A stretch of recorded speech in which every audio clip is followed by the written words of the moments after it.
Lagot na, asawa ni Raffy Tulfo na si Jocelyn Tulfo inilabas ang baho ng kanyang asawa.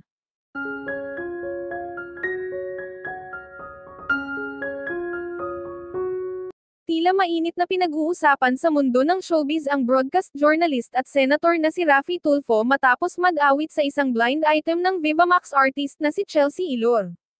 Matatanda ang nagsimula ang lahat ng ito nang ilabas ni Chelsea sa kanyang latest interview sa podcast ni Tio Brie kung sino nga ba ang nangalok na politician sa kanya ng indecent proposal na isa umanong senador.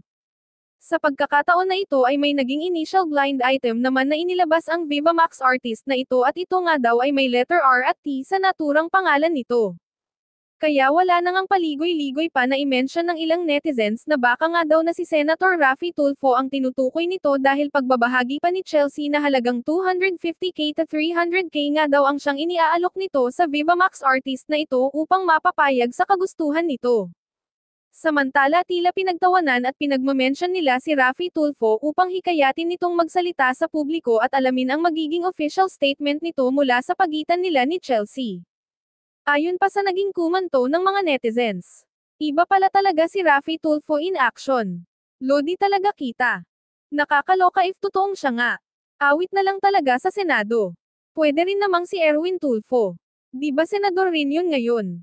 Idol ng bayan talaga yan. Samantala, wala pang pahayag si Senador Raffy Tulfo hinggil sa isyu. Subalit sa pagkakataon naman na ito ay marami namang netizens ang nagme-mention din sa asawa nitong si Jocelyn Tulfo upang alamin ng mga ito kung anong magiging reaksyon nito sa viral at trending issue ng kanyang asawa.